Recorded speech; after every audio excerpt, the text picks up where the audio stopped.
Alright, hey guys, and welcome back to another video.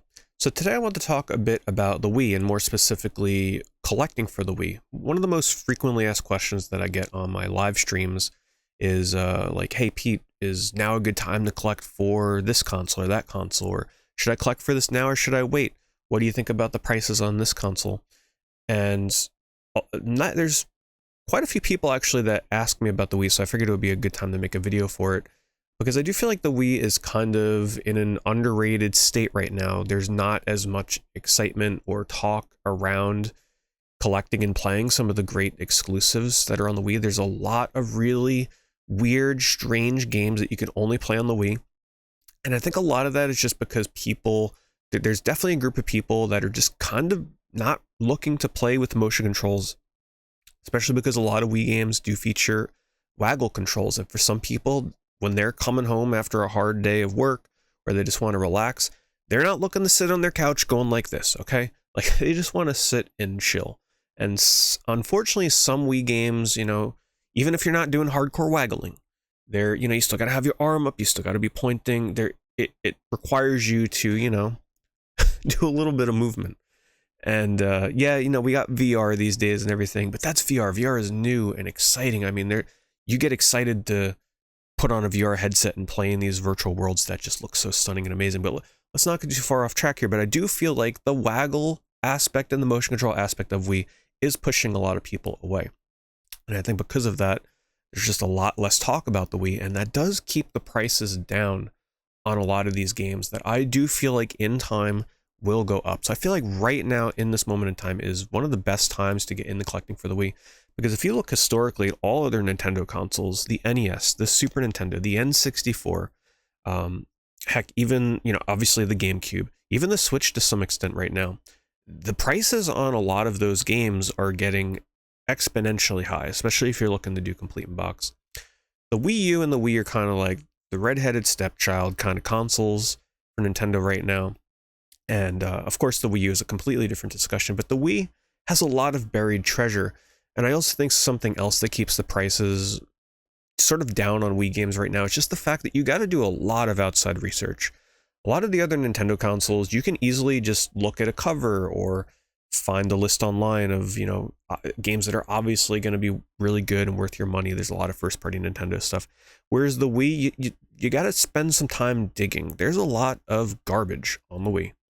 And there's a lot of games that look like they might be garbage, but are actually pretty good. And it's just that homework that you got to do. Yes, there's plenty of videos on YouTube that talk about Wii hidden gems and everything, but there's still a lot of stuff out there that don't get mentioned in these videos, and you kind of got to do your homework. And I think that keeps a lot of people away, because another problem with Wii is that when you go to buy these games, a lot of people, like myself, we like to buy to save money. We go on eBay and we buy lots, meaning, you buy not just like a single game, but you buy a group of games together. Say there's like one or two games in that lot that you want, and then you get a whole bunch of other games that maybe you didn't want. The problem with Wii and eBay and lots, or Mercari, or wherever you're buying it from in general, is that most Wii lots are terrible. Me, I don't buy Wii lots usually because I don't want the excess baggage. There might be one game in there that I want, two games maybe, but maybe I don't want the 5 or 6 other shovelware games that are just complete garbage and I'm never going to play. So to actually collect for Wii, you got to spend some time. You got to delve through tons and tons and tons of terrible listings on eBay to find that one gem in the rough. And, usually by the time you find it, it either sold before you got the click on the listing, or the price is a little too high, or like there's always something wrong with it. So for Wii, you really got to curate your collection. But I also think that makes collecting for Wii one of the more fun and rewarding experiences, is that when you look at somebody's Wii collection, you can instantly tell if they took the time to curate that collection, handpick the games that they wanted and the genres that they like. Like if you look at my Wii collection, and I'm going to show you guys, I picked out a small stack here of just like random games that I'm going to recommend towards the end of the video.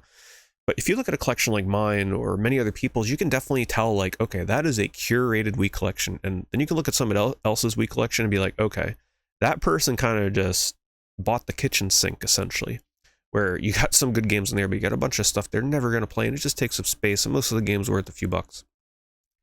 But not to veer too far off the subject here in terms of collecting and, should you be collecting for it right now? Yes, I do believe you should.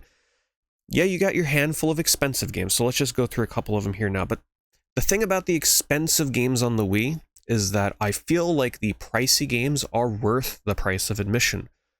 There's not a ton of exceedingly expensive games on the Wii, and the ones that are really, really pricey tend to be the ones that are pricey because they're just so rare, and it's for more so the completionists, the really crazy people out there that are going for complete Wii collections or something, like the shovelware games that go for 100 or 200 bucks. Nobody else cares about. You don't got to worry about those kind of games. But you got, like, say, Rhythm Heaven Fever, right? I still think this game is what, like around 80 to 100 plus or something. I haven't looked recently, but the thing is, this is quality. The Rhythm Heaven games are so good if you're into Rhythm Heaven, or sorry, music rhythm games. This is the last one that Nintendo has released, to my knowledge, when it comes to, well, I guess there was the Mega Mix version of 3DS as well, but we didn't get that in the US, outside of being digital.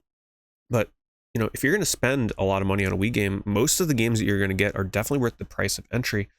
And a good way of looking at this is brand new retail games now, they are $70, $80 in some instances with tax, or if you're getting a collector's edition. So if you're spending $80 on a Wii game, if it's something that you're going to enjoy and you can afford to do it, just cut off that one new release that's on the PlayStation 5 or the PC or Xbox and invest it in a Wii game, because at least the price isn't going to tank to $20 in half a year from now, and at least potentially it might even go up in price. So it's a good investment. You can feel better about buying games on the Wii, because a lot of Wii games, the pricey Wii games, are right around the price of a new game on a newer console.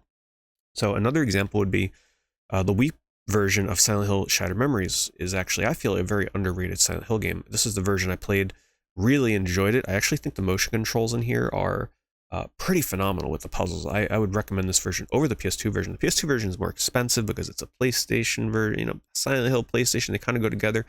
A lot of people want to write off the motion controls in this game, but I actually think it adds to the experience, so it's a lot cheaper to buy it on the Wii. And then, of course, you've got some RPGs. The RPGs, of course, are going to be kind of expensive by default.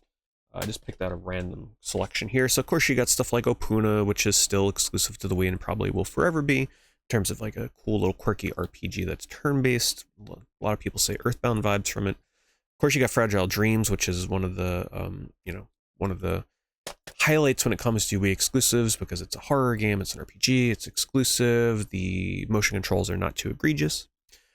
You got stuff like Arc-Rays and Fantasia, which has its fan base. I'm not super into it, but it is, another exclusive Wii RPG. The problem here lies in that even the games that aren't, if they fall into a certain genre, even if they're not the best, they do tend to be a little pricey on the Wii. This is not considered to be an amazing turn-based RPG. Of course, everybody knows like Pandora's Tower, Lost Stories, Blade, all that kind of stuff. Not a lot of people talking about stuff like Arc-Rays Fantasia.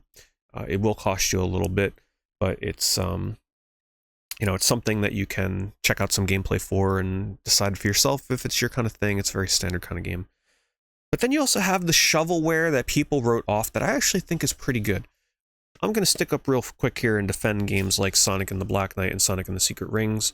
These games are super cheap, still, of course, exclusive to the Wii. You're never going to see these games ported because of the way that they kind of control and work. I do think if you rented these or wrote them off back in the day, I think you should really revisit them, because they do a good job of being short arcadey type experiences that can only be played on the Wii due to the controls. And if you take the time to master the controls, especially in the Secret Rings, I think you'll actually find a really fun experience here. Secret Rings, of course, is kind of notorious for being really hard to control. Black Knight is notorious for having a lot of waggle control and stuff because of the combat, but it's a good example of having fun with a Wii collection. If you're a Sonic fan and you've never played these, or don't want to play them, give it a chance. I mean, the investment on these is so low. And then I just picked out a couple of some of my favorites that most people don't recommend. But I'm doing this to show you guys an example of how fun it can be to collect for the Wii affordably. You got games like the Core Gang. This is one of my favorite Wii games. It's a 3D platformer that is exclusive to the Wii. More famously, recently, they made games like Fe, F-E, I think it's pronounced Fe. They also did, what was it? Lost, Limbo and Shadow, or I can't remember the name of it, but I didn't really care for the latest release. But this is a great little exclusive 3D platformer. that you can only play on the Wii, and it's like a $15 game, I think. The Wii version of Death Jr., which had a PSP version, but the Wii version is actually pretty solid if you're looking to play on a console, like a handheld, or not on a handheld.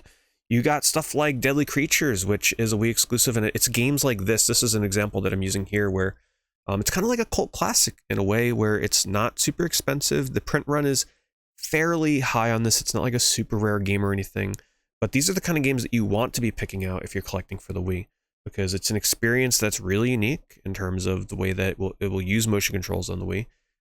It's like a third-person action platformer game where you play as a spider, and the people that have played it tend to really enjoy it. I'm being one of them, and it's a nice, cheap little game. One of my other personal favorites, which my copy happens to be signed by the development team, is Mushroom and the Spore Wars. Huge fan of this game. Another super cheap game, exclusive to the Wii. At least this version of the game. There are other ones that are on the DS, and also there's a Steam game for Mushroom Men, but they're not this 3D platformer in the series. And oh, man, just oozes style. Yeah, it's got motion controls. Yeah, you got to do waggle for attacks, but it's nice and cheap. And just to kind of give another example of another, exclusive that you'll probably never see ported anywhere else. I wasn't the biggest fan of this game when it first came out, but Nights in the Dreams. I mean, you can get this game is in Wii lots all the time for like super cheap, or if you buy it alone, it's like $10, if that. But it's got a lot of properties like that, where there's a lot of Sega games that are kind of exclusive on the Wii. You got games from Hudson Soft that are just, nice little exclusives, not going to break the bank. This, it's a little pricey. It's a little harder to get lost in shadow. 2D platformer that deals with shadows and platforming and puzzles and stuff. I just wanted to show off a little selection to kind of just like get your taste buds going here in terms of, maybe getting excited for the Wii. Oh, hold on. I got two more here. Two more good ones. Ivy the Kiwi was always one of my favorite Wii games. I actually did a review for this. I think I did the Wii version when I reviewed it on my channel. That was so long ago, I can't remember. But this is a platformer where you like draw pathways for this little kiwi to walk on and puzzle across levels. Only really possible on the Wii. You definitely want to be probably playing that with motion controls, or the DS version is also pretty good with the touchscreen. And then another game, I have the collector's edition here for Cursed Mountain. This is a survival horror game exclusive to the Wii. Oh, there might have been a PC version. I can't remember, but it's pretty good. Very atmospheric, very moody, not super scary. It's got motion controls, but they're not too terrible. These are the kind of games like right here. This is why you want to get in on Wii Collecting now, because you guys know how it is, right? Like, look at this. This is a affordable survival horror game that's exclusive to the Wii. That is actually pretty good. It's at least exclusive on consoles. That's the kind of stuff you want to get in on now, because all Nintendo consoles, you guys have seen it, they all go up inevitably. I mean, you look at stuff on the NES, terrible NES games, terrible Super Nintendo games. Heck, even terrible GameCube games are getting pricey. Even awful N64 games when they're complete in the box. Now, of course, those are cart games and cardboard boxes, which does, of course, add to the price. But I do feel like right now is one of the best times you can get into collecting Wii. So hopefully this video has inspired some of you to take a bit of a deeper dive. And if you search my channel for Wii, like just go on my channel and search Wii, I have a pretty big back catalog, I think, where I talk about my pickups on Wii and what I was playing. So if you're looking for more recommendations, I'm not going to, it's hard for me to go back and recommend some of these games when I haven't played them for like a decade or more. Just go back and check out my channel, and I'm sure you'll find some real gems in my channel back then. One of the first videos I ever did for the Wii was actually talking about Wii RPGs, so it's kind of a nice throwback classic if you're looking for more recommendations. Anyway, don't want this video to go on too long. If you like the idea of this video, I think I might actually turn this into like a little mini series where I pick out different consoles and talk about like, hey, is it a good time to collect for this console right now, and kind of just talk about my thoughts on it. Of course, these are all just my opinions. I'm not like a Nostradamus when it comes to this kind of stuff, but hey, at least maybe I can inspire some of you to start collecting something that you had previously written off and you might actually really enjoy. So if there's a console that you want me to focus on next, leave a comment below. Do you want me to talk about the Xbox 360? Do you want me to talk about, I don't know, the DS, the N-Gage, the Vectrex? I don't know. Whatever the heck you're looking for me to talk about, if there's a console, if you're curious about the Genesis, the Super Nintendo, Sega Saturn.